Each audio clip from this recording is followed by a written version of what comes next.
All right, everyone, welcome back into another props video. Gonna be touching on the top prop bets for really all the sports that we have today, but concentrating mostly on NBA and then touching on NFL as well. This is gonna be covering PrizePicks and Underdog. Let's go on and get into it. But first, a recap from yesterday. So yesterday ended up being a pretty awesome day. The whole Giannis thing where I kind of mentioned to you guys that was on a different slip, but I mentioned, all right, guys, the data's telling us to bet the under here. But if Damian Lillard is ruled out, we also want to just bet this slip for the over as well, because we had three really good other bets in there. And yes, that one I ended up hitting. That was pretty awesome. This was my favorite bet of the day. Sucks that this game ended up being a blowout. UFC just put it to Oklahoma State. I think if that game does stay close, like obviously Vegas thought, that one would have crushed the over. But all in all, a good day. Can't complain about 14 for 18 total on the day. Yeah, good stuff. Let's go ahead and move on into this slate. So this is mostly going to be an NBA breakdown. We have a few games on the slate. So a lot of games, actually. We have an 11, a 2, and then a 2:30 game as well. So a lot of games to cover. And then I will be covering NFL as well. Hopefully this video doesn't go too long. We can see the Charlotte versus New York game is a game that's projected to be a blowout, though. A 10-point spread, looking at the over-under, 224. So definitely interesting there. Let's look at why. So we can see, guys, Rozier out. Yeah, Gordon Hayward currently a game time decision. I'm going to assume that he is going to sit as well, and that is why we are seeing that this game is going to be looking like it could be a blowout. And so typically speaking, I would do a deep dive into really what are the best props for this game, but because it's starting kind of relatively soon, especially when I upload, just showing you guys the props that we have available. If you guys want to use them, go ahead.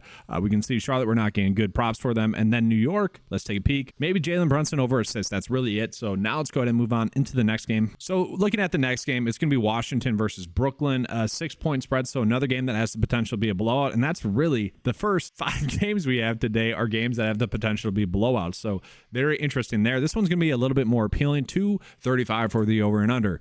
Now looking at Brooklyn, I am interested to see the injury report. So Brooklyn still without Ben Simmons and still without Cam Thomas. Okay, so that means Cameron Johnson is back. That means Nick Claxton is back as well. And so maybe we're looking at Claxton as a big against Washington, who, you know, Gafford isn't really doing much there for Washington. So interesting there. And I do find it interesting that Brooklyn is still projected to win by that much, really, with Ben Simmons and Cam Thomas out, 2 of their starters. So let's start with Washington. We are getting a couple of really good bets right off the bat. So we can see Denny for under turnovers 1.5. That is seemingly a decent one. You know, if we look at Denny on the season, for the most part, most games he has been able to get the under turnovers there. Now he did just come off of a game against Charlotte in which he had 3. But all in all, I don't think we should be too worried about that. You know, on average, he is not turnover in the football. Then we also saw Tyus Jones as a pretty good one for over assist. And that is one where if the game does stay close, I do see him being able to get that over. But that's the big caveat, is that the game needs to stay close. We can see, like, against Charlotte, only 4 in that game. That game was close. He didn't get there. Against Charlotte, again, 4. Against Philly, 33 minutes, 6. Against Miami, 5, a tougher matchup. And so really, when the games have stayed close here, especially at the start of the season, he's been able to get there. So it does really just depend on that, but also it depends on someone like Jordan Poole and Kyle Kuzma actually making their shots. And so not a foolproof one. And we're seeing points as well for Tyus Jones, and that's not a terrible one as well at over 9.5. I don't mind that. Obviously, Ben Simmons is not going to be playing point guard. Maybe a slight bump for him. So 2 decent ones for Tyus Jones. Let's go ahead and move on into Brooklyn. And so for Brooklyn, we are getting steal prop, and that doesn't correlate too well, I guess, with Denny for under his 1.5 assists if Dinwiddie's going to be getting one. And we also are seeing Dinwiddie for under 1.5 turnovers, a seemingly decent one there as well. So all in all, Spencer Dinwiddie is probably a prop that we want to look at. Let me look at the per 36 production for Spencer Dinwiddie. So I will say the thing that I worry about with the Brooklyn Nets is that the production can be pretty spread out. We look at the per 36 production with both Ben Simmons and also Cam Thomas off the court. Spencer Dinwiddie doesn't get that many minutes, but at the same time, the minutes are all pretty much the same for the whole squad. It's very much spread out. Spencer Dinwiddie per 36 does average 19.8 points, 4 rebounds, 8 assists. And the big question would be, all right, well, how many minutes is he going to get? Let's take a peek at that. We'll look at the projection, and maybe we'll do it with 12 points. 28. And I would say if he does get 28 minutes, I mean, that's the biggest question mark. You just saw his game log there, 20, 26, 24. Now, not a close game against Boston. They were down. And so in a game in which they are favored to win against Washington, Washington. I don't mind that over. That does make sense to me. I was hoping that we'd begin some Nick Claxton props, but again, we don't exactly know what his minutes would be. Let's take a peek at the production for Mikal Bridges. So Mikal Bridges, with those two off the court, Ben Simmons, Cam Thomas, averages only 15.8 points thus far this season, 5.8 rebounds, and 3.4 assists. He does average over 2 blocks and steals combined. So maybe there's something there. Maybe we're looking at fantasy score, and he is someone we can bank on getting the minutes. So once the fantasy score prop is dropped, I might like him there. And if this line's at 33.5, maybe a little bit more difficult to get to. All in all, that's tough. That is tough, I guess.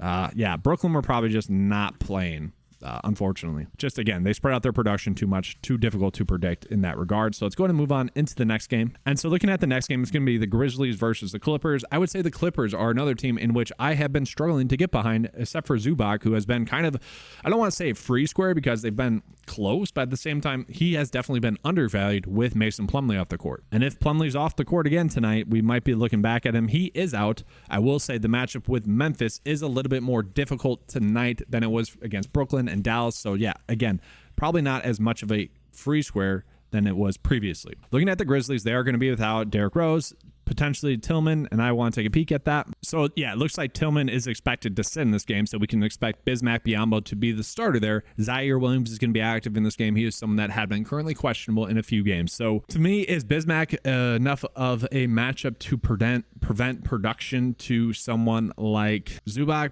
Probably not. At the same time, eventually this is not going to hit. But let's take a peek. Again, it's at 20.5 again. Like, what's going on? Why does this keep happening? That is crazy to me. And so let's see. Projected to get 25 minutes in this one, which I don't know if that's accurate. And I say that because if we look at his game log with Plumlee off the court, 22 in that last game against Dallas, that game was a blowout. And again, this game could blow out as well. But against Brooklyn, where it stayed close, 29 minutes. Against New York, 30. So like, he has been getting the minutes. And so that is something I do think is worthwhile. Like, if he gets the minutes, he should be able to get there. And again, I'm wondering, let's just pull up his props on PrizePicks to view it better, because in the past few slates, they had not been valuing his assists at anything.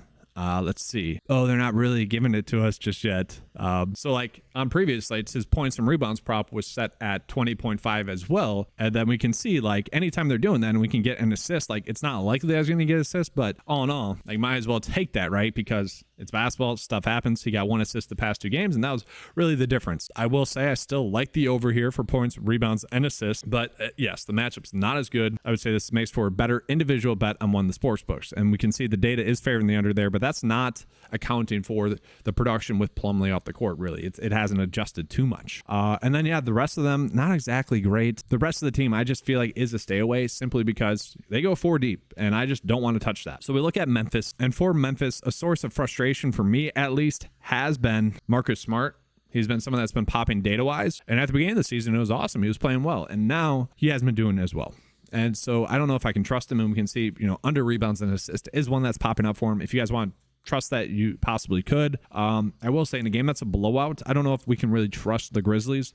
They had been someone, though, over the past couple of games, they've had some easy matchups, and we saw finally Jaren Jackson Jr., I guess, play better. Against Utah struggled, but against Portland twice played well. Miami played well against them as well. You would have expected him with, all the players banged up to be more productive. Now, Desmond Bane has been someone that has really stepped up as recent, especially in better matchups. All in all, I think we're getting the correct lines on him as well. So not too many big edges just yet. Let's go ahead and move on into the next game. And I do think the reasons why we're not getting like huge edges is because all these games are projected to be blowouts thus far. So we look at the next game here, and it's going to be the Pacers versus the Sixers. I haven't looked at it just yet. I'm actually super curious as to where the Maxey and Harris lines are at for this game, because it's a high scoring game, 6.5 points. I start to worry about really a blowout at 7. So we're basically there, but if they're blowing them out, it should be Maxey and Harris having good games, and that has been a free square really this whole season for both of them. So I'm very interested there.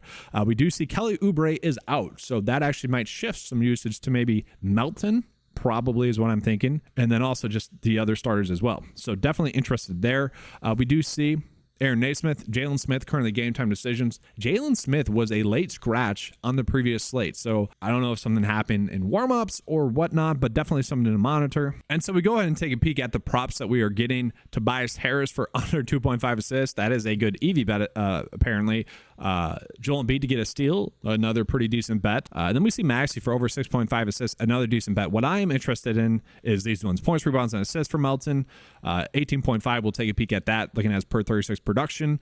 And then let's see Maxey and Harris. Tobias Harris at 27.5. All right, that is a spot in which we maybe have to think about it. And Maxey at 36.5. Still, guys, probably too low, especially given the matchup. And the reason why is, again, when we look at the production last year with James Harden off the court, Maxey was someone that averaged 30 points and like 5 rebounds and then a few assists. So still, they are not accounting for that production, even though he has been doing that thus far this season. And I'll pull up his averages here so you guys can see it. Or is that's a solo game? So that's not the main slate for DraftKings. That's what I meant by a solo game. I like to just look at DraftKings. I like how their data is presentable for you guys. But looking at 26 points, okay, 7.5 assists, and then 5 rebounds. So already we can see that this number is like, just on his averages, it's still low. I don't know why they haven't adjusted. So I am very curious as to where his fantasy score prop will come out to be, because he has been getting a lot of turnovers, getting a lot of turnovers and not having turnovers himself. So definitely interested there. But the issue, it's like, all right, eventually it's not going to hit. We do see Tobias Harris probably still a little bit too cheap. I still like these guys in a game stack. I still think that that's going to be the way that we should go. And then, yes, looking at the per 36 production with Kelly Oubre off the court, we do see Maxey gets a 4% bump in usage and about 4 more fantasy points per 36, 2 more points,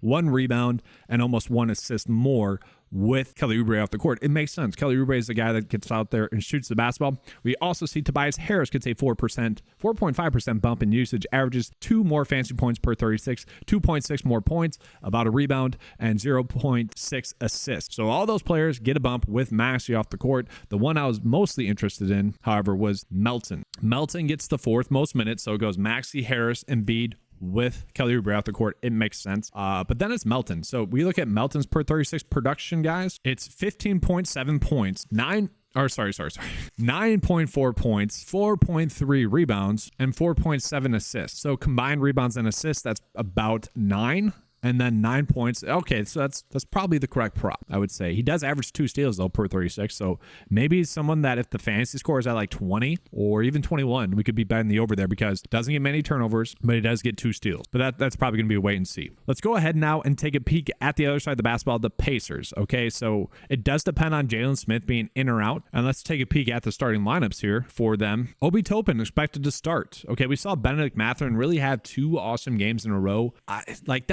People expected Mathurin to have a better season, and he started off slow, so it's tough to really gauge whether or not he's finally having a good season like everyone thought, or if that's just, 2 good games in a row. So tough to see for sure, but it is looking like Smith could be out. So Toppin, Turner, Bruce Brown, Mathurin, Halliburton, that could be the starting lineup. And all in all, like, that could easily be the starting lineup regardless. Don't get me wrong there. And Obi Toppin didn't even get that many minutes in the last game. It was more we were able to lock in minutes for Miles Turner, because they don't really want to get Isaiah Jackson minutes. Okay, so I do think Turner's probably going to be the one we roll with the most. But obviously that depends on the prop lines that we are getting. So let's take a peek there. Miles Turner, are we getting any points and rebounds at 24.5? That might be a little bit too thin. Halliburton at 35.5 for points, rebounds, and assists. That seems a little bit too low, especially if we are trying to do a game stack.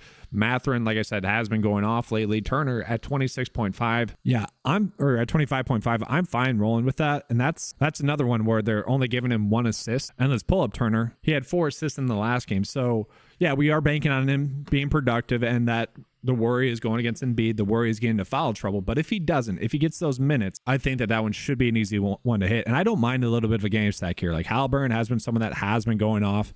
35.5 does seem to be a little bit too low to him. Like, if they can keep this game close enough, like, it's going to be Turner staying out of foul trouble. It's going to be Halliburton having a good game. And then Benedict Mathurin is going to be playing like he has been thus far. So I do like that game stack. I do. I'm hoping we get a fantasy score one. And yes, Philly is kind of a matchup that we've been wanting to stay away from thus far, but simply put, we could just go Mathurin, maybe even Embiid, but I think it's Mathurin, Turner, Halliburton, and then these 2 again. Okay, that's kind of been something I've been doing a decent amount of this season regardless. Now, I do want to call out as well, like we probably will be going with fantasy score. We're not getting that just yet for that game, so still a wait and see approach there. Let's go ahead and move on into the next game. We got the Pistons versus the Bulls, another game that could be a blowout. The Bulls are favored to win by 7.5 points. They've been a little bit sporadic. Also, Zach LaVine mentioning that he wants to play. I don't know. I guess I didn't check if that was AI, but apparently he said that he wanted to play with LeBron. And I've been saying for a while, yes, Bulls, get rid of him. He's not a winning player. I don't know if Austin Reeves would be, and probably not an upgrade, but honestly, I think he would fit better there. And honestly, Reeves would probably fit better in Chicago, where you're making DeMar DeRozan have a bigger role, and Vucevic. So we look at the Pistons. They are going to be banged up. We got to see on the news for Alec Burks, Jaden Ivey. They are game time decisions, but we do know that Jalen Duren is out, so that's going to mean Bagley, and that's going to mean Isaiah Stewart are going to see an uptick in minutes. So let's actually go ahead and take a peek at the projected starting lineup for the Detroit Pistons. It is Hayes, it is Cunningham, Thompson, Stewart, Bagley. So very interesting there. And I'm wondering, we are getting props for Detroit. Interesting there. So Hayes has been someone that's been going off. I mentioned in the last video that he is someone I just have not been able to get correct really in his career, but that was really last year. This year he's been playing well. I do want to examine the points, rebounds, and assist prop, especially looking at the per 36 production with Ivy and also Burks off the court, because those are two high minutes guys, obviously. And so with those two players off the court, we have seen Hayes. There's like 260 minutes going into the sample size first and foremost, but he is averaging 14.5 points, 3.8 rebounds, and 5.6 assists. So essentially, like, rebounds and assists is 10 and then 14.5 points. So this essentially should be at 24.5. And so I mentioned this a lot, like thus far this season, we've had a lot of strange bets like this one, where to me, this is a better bet individually on the sports books to bet the over, because obviously on PrizePicks, we want to be chasing the best EV bets. That's how we're going to have a long-term profit. That's how I'm consistently able to go 3 for 5, 4 for 5, sometimes get 6 for 6 slips, because that's mathematically the way to go. In NBA, sure, it's a little bit different where we can get slight edges on per 36 production and whatnot. That's why I listed off. But at the same time, much better bet on one of the individual sports books. I just want to call that out. Okay. Looking at Cade Cunningham as well, I do want to mention him. So at 34.4, is this the correct line? He averages 22.6 points, only 3.5 rebounds. So about, let's just say 36 points and rebounds, and only 6.8 assists. So probably staying away from that one for him. Thompson is someone that we need to look at his production with Jalen Duren off the court as well. So I'm going to toss him into the sample size as well. And we do have a lot of minutes going into this still, but not as many. So we look at Thompson, 16.9 points, 8 rebounds. So let's just say 23, and then 2.6 assists. So yeah, in a game that could be a blowout, these two are probably a little bit overvalued actually. I want to take a peek at Isaiah Stewart as well. So this might be the one we go with. 15.7 points per 36, 7.4 rebounds, and 3 assists. To me, that is seemingly a good line. We can see he's only projected to get 27 minutes. That is obviously going to be the worry there. We need him to get more minutes than that. And I'm actually surprised that it's going to be that low, because he is someone this season is getting like 32, 37, 39 minutes. And so I would honestly say that's too low. It is difficult. We need him not to get into foul trouble, and we need him to shoot the basketball more. He strangely has not been getting that many shot attempts. His per 36 shot attempts with Duren, Ivy, and Burks off the court is only 9. That's my concern. And maybe we get a better fantasy score prop. But at the same time, he is getting like 3 turnovers. So if he gets a block, that's pretty much negated. It's tough. I do like that prop, but at the same time, he should be able to get the over there. I think we are just looking at Hayes and also Thompson here. Now, Bagley is someone I do want to mention. He has been someone that's been a little bit too hit or miss lately, and we can't like bank on the minutes, but when he has gotten minutes, like 24 minutes, he has been productive. They have been reluctant to get James Wiseman minutes as well. So we're really just seeing probably Isaiah Stewart at the center if Bagley struggles. And then we're going to see Thompson at the power forward spot. He's been playing better as of recent. Like his rebounds have been insane. I wouldn't mind that, especially if he is playing power forward. I guess that'd be the way to go. Let's go ahead and take a peek at Chicago. I hope we're getting better bets than that. And what I'm looking for is a potential stack with Isaiah Stewart and also Hayes. And so we go ahead and take a peek at the props that we are currently getting for the Bulls. And like Vucevic, I feel like he should be having a better season than he has had thus far. And all in all, if he's going against, Bagley, I feel like he should have a good game. But like he's been a little bit too inconsistent. Like the shot attempts haven't exactly been there on a per game basis, and that's a concern. So I don't know, like we're seeing this and like all of them kind of feel like stayaways right? I mean, Kobe White, more times than not, is going to get under 13.5 points. But this team's been a little bit too hit or miss for me to trust. So I want to stay away, especially if it's going to be a blowout. To me, I don't know where that production is exactly going to go. And again, really the only one I would kind of like is Kobe White for under 13.5 points. More times than not, he's going to get the under there. And when he doesn't, he's crushing it. He's crushing the over. So, he's very much hit or miss is the point there. And so, yes, let's move on into the next game. We got the Mavericks versus the Pelicans, a 2.5 point spread. The over and under set at 234. So this could be a good game. We know that we've been attacking centers against the Mavericks, and that might be something that continues, especially with CJ McCollum out. Herbert Jones, currently a game time decision. That could be an important piece of information. And I say that because last game we saw that Herbert Jones sat. J-Val actually got 29 minutes. And if J-Val is going to get 29 minutes, he is someone that should be able to crush whichever projections that they have for him. And let's take a peek at the projected starting lineup for this team, because that will give us a good starting point.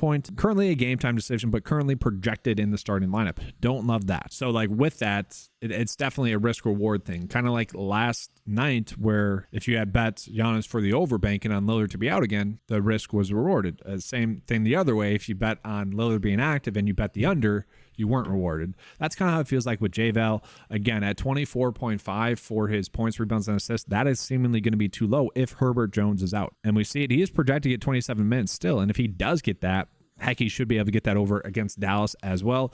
Unfortunately, again, guys, we have had 3 of my favorite bets thus far be better bets on the individual sports books. So I might just give you guys another bet slip like that where we're looking at the individual sports books bet. That might be the slate. Obviously, we'll continue on, see if we get any good ones. Hopefully, we get some more fantasy score props as the video progresses. Herbert Jones, I don't think I want to touch. Let's just talk about the per 36 production with CJ McCollum off the court. And it would be fun to see this team healthy for like more than 3 games over the past 2 years, right? They should be a good team. So yes, looking at with CJ McCollum off the court, we do see Dyson Daniels and Jordan Hawkins both get the most minutes boost, and then it is Brandon Ingram and Matt Ryan. But really, we're looking at Hawkins and also Dyson Daniels. The interesting thing with CJ McCollum off the court, we actually see Dyson Daniels has his usage drop 5% almost, which is crazy. Had a good game against Houston, and that's kind of the issue as well. It's either Hawkins or Daniels for the most part most games. Now, they did both have a pretty decent game last game, but we did see Hawkins 5 fouls, 6 fouls. He can get into foul trouble, but Hawkins with McCollum off the court averages a 5.6 bump in usage, 4.7 more fantasy points, 5.2 more points, and not that many more blocks and assists or steals. So really, he just gets a bump in his points with CJ McCollum off the court. So we can see averaging about 13 points now. The issue with that sample size, just as an FYI, is that, once again, we have not really seen this team healthy. Like Brandon Ingram's been out, Zion's been out, and so Hawkins has been stepping up into a bigger role, and I'm not exactly sure we're going to get a favorable prop for him. Let's see. Points, rebounds, and assists. Let's take a peek at that. Averages 18.2 points, 5 rebounds, and 1.7 assists. Seemingly, just on the points and rebounds, that's a little bit too low. Again, a much better bet on one of the sports books because he's probably not being valued high enough for his production with CJ McCollum off the court. And he is someone that should be able to get a lot of minutes. Frustrating. Very frustrating there. We'll go ahead and take a peek at Dallas. So Dallas, Grant Williams turnovers. A good EV bet there. I'm fine with that, I guess. And we have seen Grant Williams' production kind of slightly fall down with Kyrie Irving on the court. So yeah, the under points is probably a decent one there. Not exactly one you need to be going out of your way to make.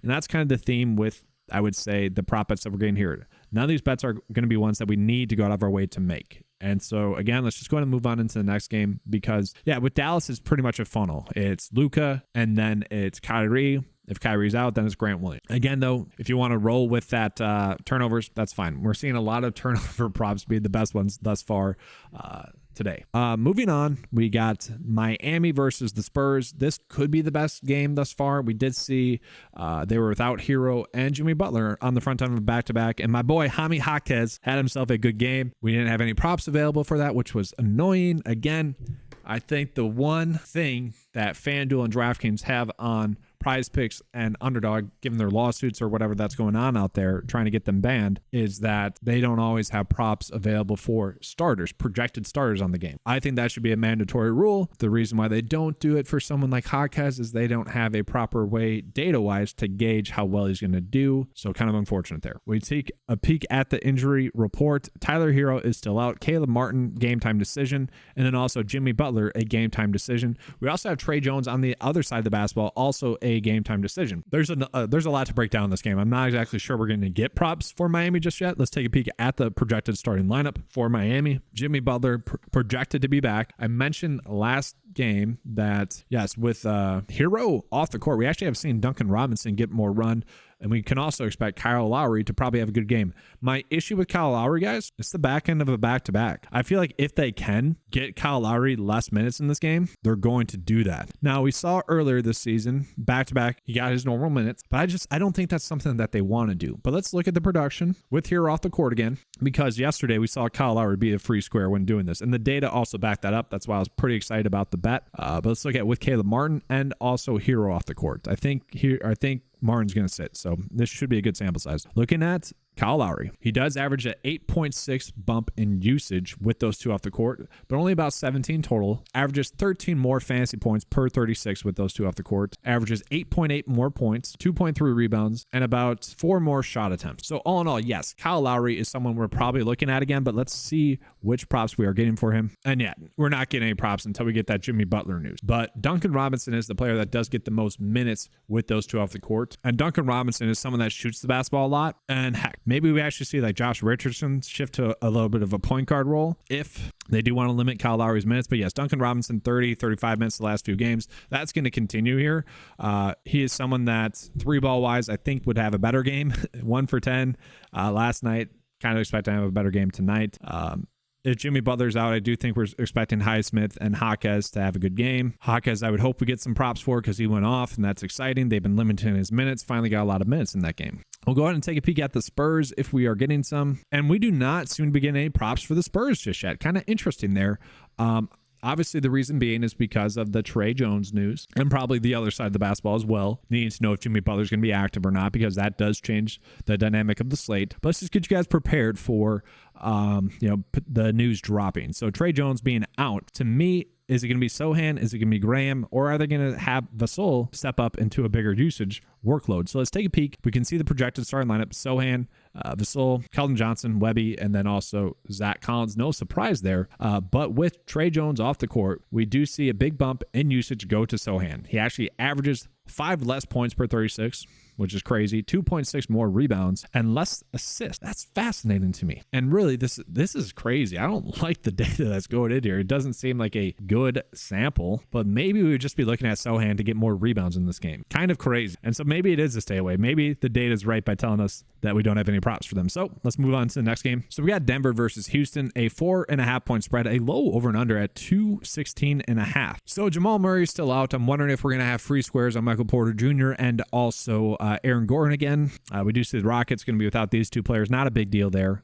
So yeah, let's go ahead and take a peek at the props. So we have noticed that the books and the projections have been slow to adjust for how well Aaron Gordon and Michael Porter Jr. are playing with Jamal Murray off the court. And so looking at it, I'm just going to read through it again. So with Jamal Murray off the court, we see Michael Porter Jr. gets a 2.4% bump in usage. Aaron Gordon only a 1.2% bump in usage, but we look at their per 36 production. Aaron Gordon has been scoring 21.9 points per 36. Sorry, that's his plus minus. Sorry. 16 points per 36. 10.3 rebounds and 5.1 assists. So just on his points and rebounds, he's pretty much there. And then you add on 5 assists, he should be able to crush this over again. Another bet that I see being a good bet on one of the sports books again, because like long term, if we bet on bets that one are favoring the under and bet the over there, that's not going to be profitable, and it's a 51% for the under to hit. I just think the books haven't caught up. I think it's a little bit too early for that. And then looking at MPJ, the minutes are not as secure with him, but he's projected to get 30 minutes. He averages 23.2 points, 7.9 rebounds, so already there, and then 2.9 assists. Now, the thing with Michael Porter Jr. is we can't exactly bank on 36 minutes, so all in all, this is probably a little bit tighter. But if we look at their minutes recently, we'll see 37 minutes in that game. That game was close. Great. So if this game is close, like they're projecting it to be, I like that. We take a peek at Aaron Gordon. We're going to see his minutes have been extremely consistent as well. So I love that. Those are 2 undervalued props still in my head. And literally the 6 prop bets I've written down are all 6 bets in which the data is telling us the under, the sportsbooks are favoring the under, and we don't love that. So we'll see as the slate progresses if there's anything else. Let's go ahead and move on into Houston. So looking at Houston, we do have Fred VanVleet for over 10.5 rebounds and assists to be about a 53% likelihood to hit. And I also want to touch on Jabari Smith at 19.5 points and rebounds. So Fred VanVleet has been very much inconsistent thus far this season. But yeah, if we were going to go on one, the rebounds and assists is one that makes sense. Like if this game is higher scoring than Vegas thinks, I don't mind that. But yeah, the Rockets have been kind of hit or miss. It's weird. I don't have a good feel on them as a team thus far. We look at Jabari Smith. His minutes have been sporadic. I would assume with how many bigs they run out, he could get some minutes, but we do know that Terry Eason is back. He's getting about 20 minutes, and we have seen Jacin Tate get more run as well. And so to me, they're just spreading out the minutes among all those players. So Jabari Smith probably correctly propped, if you will. So we take a peek at the next game here. We got OKC versus Phoenix, 2.7 for the spread, 232.5 for the over and under. Looking at it, no one injured for OKC. Looking at the Suns, the headache continues, right? Eric Gordon, game time decision, shoulder. Devin Booker, game time decision, shoulder. Bradley Beal or calf. Bradley Beal, game time decision, back. And let's just take a peek at their projected starting lineup. Beal projected to start. We'll see if his minutes are going to be limited. So they're not expecting Gordon or Booker back. So now with that, let's go through the process. And we're probably not, we are getting some props. All right. And so that tells me the injury report is probably correct. Yusuf Nurk is definitely one that caught my eye at 9.5 for his rebounds. And just in general, like Yusuf, I think will have a better game, but we are seeing his rebounds and assists be a little bit lower than I think it really should be. Going against OKC, I don't see him struggling. He is someone that the minutes have been there, especially in games that have stayed close. And that's the big caveat. If the game stays close like Vegas thinks it's going to, I again like the points, rebounds, and assist prop here. It's a good matchup. If the minutes are there, we see that he's much more productive. And maybe you just roll with the rebounds, because if he does get 36 minutes, then he should be able to get the over there. Let's actually take a peek at where his minutes are projected. 27. That seems extremely low to me. So yeah, I don't know what you guys want to do with that. I kind of like the over there. Do want to talk about Grayson Allen as well. He has been playing, seemingly better. He's projected to get 24 minutes, and we'll see if that holds up to be true. I don't know if that's going to be true as well. The issue that we have is that we don't know for sure what's going to occur with these other players. Like if all 3 of those players sit, we're going to see Grayson Allen play probably 36 minutes in a close game. And he has been someone that's been shooting the basketball better as of recent and really been productive. This is a risk-reward based thing. I think he would have a good chance to get the over here, obviously, if those players sit. And right now, given the projections that we have out there, it is telling me that Grayson Allen probably is going to get the minutes and probably is going to start. And he's kind of been a little bit of their number 2 with those players out. So again, like 8 props now where the data is telling us the under, and I'm thinking the over. Again, we have 8 solid props to bet over on the sports books. Don't get me wrong, we have a lot of good EV bets and whatnot. I'll refresh the data at the end of this video to see if we're getting better fantasy score props, but extremely interesting there. Let's continue on looking at OKC. And so, yeah, I was going to say, we should be getting some good props for them. We got Josh Giddey over rebounds and assists, 10.5. I feel pretty good about that EV bet. I'm fine with that. SGA over 5.5 rebounds. I'm fine with that as well. Probably not touching Jalen Williams, but let's touch on these 2, why I like Giddey and also SGA. So Giddey is someone that's definitely been sporadic with his production, but kind of given the game that we have where you're going to have Grayson Allen, Eric Gordon shooting a bunch, there should be some rebounds available. With OKC not really having the best big, like we have seen on average that Josh Giddey is basically right there for his rebounds and assists. Given that's a close game, we are hoping that the minutes are there, but that's the issue. The minutes have been spread out amongst everyone except for SGA, where he's just getting heavy minutes, and that's where getting 5.5 rebounds for him does seem to be really like the best EV bet that we have on the slate. And I'm like literally on my notepad that I keep during the video, I'm writing, I have a separate column, 1 for PrizePicks, 1 for the sports books. SGA is the first one that I wrote down for over 5.5 rebounds as a good bet. The issue right here, projection data has it at 4.8. So shucks, right? Don't love that. All right, so now moving on into the next game. Minnesota versus Golden State Warriors, 220 6.5 over and under, 1.5 point spread. Seemingly very good there. Let's see. No significant injuries. We do have, I guess that's not true. Reed, if he's out, that's just going to probably mean Cat and Rudy Gobert maybe get a couple more minutes here. And then also Ant-Man, game time decision. Let's see. I thought they were projected to play. Yeah, Anthony Edwards definitely more expected to play. So yeah, if Reed sits though, that could open up some minutes. And we're not getting any props just yet for Minnesota simply because of that. We need to get news on Ant-Man.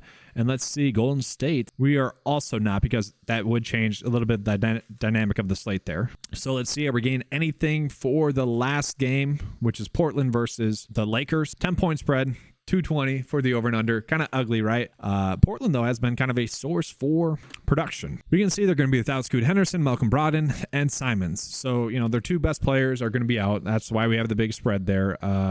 For the Lakers, Anthony Davis, game time decision. LeBron, game time decision. Hayes, game time decision. Vanderbilt, game time decision. Sure, if these four players sit, Christian Wood's going to be a great value. We do know that Gabe Vincent is currently out as well. Yeah, if Anthony Davis or LeBron sits, Christian Wood becomes a good play. And then also we get news that like D'Angelo Russell would be a good play. I doubt we're getting props for that game. We're not for at least the Clippers. Portland, we should be, because, well, we kind of know what to expect. Let's take a peek at the starting lineup. Skylar Mays, ugly. Sharp, that's fine. He's going to be in a big usage role. Grant, big usage role. And then DeAndre Ayton, if the minutes are there, pretty good. Anthony Davis expected to start for what that's worth. LeBron, we got to see. And so looking at this game, guys, I want to touch on this. Like, Skylar Mays is going to get a heavy amount of minutes. He played well. I mean, 11 assists, 18 points. The matchup for him is seemingly going to be good as well. Like, he should be in for a good game. Sharp is someone that he has been getting heavy minutes, shooting the basketball a lot. I'm wondering if we're going to get a good points prop for him. Definitely interested there. And then we look at Jeremy Grant, seemingly a tough matchup, but he's going to shoot the basketball over 20 times, most likely. Like, I think we can expect that. And so maybe we're looking at something there. And then looking at DeAndre Ayton, he also has finally been playing some minutes. So, the question is, how long can Portland keep the game close enough? Because we are probably going to get some good value on Ayton, Grant, and really all the starters here. And so we're seeing Ayton at 14 points and assists. I kind of like that over, because all in all, he might be able to get that just on his points alone. If he adds an assist or two, that's awesome. So I don't mind that one. You could also do Ayton points, rebounds, and assists. Also a pretty good one. If he gets 30 minutes in this game, he should be able to get that over. Now, yes, the matchup with Anthony Davis isn't the best, but we can see projected at 31 minutes. So I like that. Ayton over points and assists. I'm going to write down on the SGA column where, we're not getting the best bets, but we're going to go with that. I don't think I like Grant for over 25.5 points, just as an FY, so I would be fine betting the under there, but we can see not much there. Let's see, what are we getting for Shaedon Sharp? Points and rebound? Maybe points, rebound? No, points. Let's see, points and rebounds at 26.5. Like, he is someone that's just playing heavy minutes, and I'm looking at the production with Brogdon, Scoot, and Simons off the court. Sharp is someone that does average 22.4 points, 3.5 rebounds, and so I probably like that one the best, because he, in theory, is going to be, no, it's probably too high still. But he is getting like 39 minutes. Maybe we're just looking at fantasy points if it's going to be kind of low, but it's tough. I don't like this one. I think the under there is fine. It feels like we'd be forcing it there. Any for Skylar Mays just yet? No. Dang, the sharp lines there. All right, so real quickly, I do want to take a peek at some other props that we were getting NFL-wise, maybe NHL-wise, and college basketball-wise. So I don't really like touching these receiving ones for NFL just as an FY, but we are seeing Michael Thomas still a good over fantasy score prop. We are seeing Dobbs under fantasy score prop. That's okay. Watson for under 13.5 for a fantasy score. The average sportsbook line does not like him to have a good game. I found that interesting. Jalen Guyton, is he going to get a lot of snaps? You could do the under there. We are getting a lot of good tackles and assist props. Now, I want to point out that this is being valued as a push at 7.5. PrizePicks bumped it up because it was a heavy likelihood to get over 7.5 tackles and assists, but it's set at 8. And we can see this is going to be a good one. 6.5 tackles and assists right there. That is seemingly a very good one. Let's continue on. Kenny Pickett for over fantasy score is still a good one. With Jair Alexander off the field, most likely, I think him and Deontay Johnson should be able to have good games. We are still seeing that Jake Ferguson for over his fantasy score is a good one. Lamar Jackson over rush yards or rush attempts. Wow, at 8. I don't know if I like that. Wow, this is a good one. So, I need to write this one down. I didn't notice this one. So Quincy Williams, his PrizePicks line for tackles is set at 8. The average sportsbook line would actually have the line set at 8.5, and they are favoring the over there. So that is a very good one there as well. Wow. We're getting two other good ones here, heavy likelihoods for those to hit. I like those. And then Matthew for under. So like the tackles and assist props are pretty good. I'm curious, do people like Jahmyr Gibbs for over fantasy score? It's seemingly a decent one. If he gets used in the passing game like we expect, I don't mind that. Devin Singletary for over 10 for a fantasy score is one that I don't mind. Has a little bit of a better game. That game's expected to be high scoring. We see Keenan Allen for over fantasy score is seemingly a good one. We expect him to get peppered with targets. George Pickens over 9 for a fantasy score. And so I don't know. I like Deontay Johnson a little bit better there, but if you want to roll with Pickens as well, like that's fine. The Packers are pretty banged up now. They got rid of Russell Douglas, and so a little bit of a worry there. CeeDee Lamb as well. So like we had a lot of stacking opportunities, guys. A lot. We got Trenton Irwin for over receiving yards. He's expected to play a lot in this game. That game is supposed to be high scoring, so seemingly a good one. That's the issue I have right now, is that we have way too many good props. Another one, Brandon Aubrey for over tackles and assists. Creandre Diggs for over like 54%. We got so many good EV bets today on football. You probably should be at least pairing your NBA bets with that. We are getting a few pretty good NHL props as well. We got block shots at 1.5, 54% chance for that one to hit. Under shots on goal, and I like the fact that the projection data is also favorably under there. That's seemingly a good one. Points prop, under there. So we got 3 really good ones. Don't mind this one as well for over shots on goal. We can see the projection data would have set at 2.9. So not exactly 3, not exactly a huge edge, but this is one I expect to get bumped as well. And I'm watching the Patriots game right now. My boy Demario Douglas just got some dump off right before half. That's going to be awesome. Lucky. Crazy. Let's see if we're getting any college basketball. And we are getting a couple of college basketball props. These ones are seemingly correct. No big edges there. So let's go ahead and get into the bets of the day. All right. So this would be my NBA bet of the day. I do want to just call it, like, I am a little bit worried that like we've been pushing these bets with Aaron Gordon, MPJ, and then also Maxey and Harris a little bit too much. Eventually, they're not going to hit. Like, I'm not saying that the sportsbooks are going to be that wrong. The 2 most easy, favorable bets I would see on the slate that may or may not get bumped are SGA and Aiden there. I like those 2 a decent amount. To me, these are the best individual bets on like sportsbooks. If you want to make those, I think that will be on the plus side of it. You could also toss in Stewart and JVal into that. I'd be fine with that. And then just looking at a very simple bet that we could make, including NFL, I feel pretty good about those tackles and assists. The issue that I have today is we have so many good NFL bets. It's hard for me to really dial it down on which ones I love the most because we have so many good ones, especially stacking opportunities. So take advantage of that if you play on NFL as well. That is going to be all for this video. Thanks for watching. Let's have a good slate. And as always, keep cashing. Let's keep cashing. Like and subscribe. Do all that fun stuff. But yes, as always, let's keep cashing.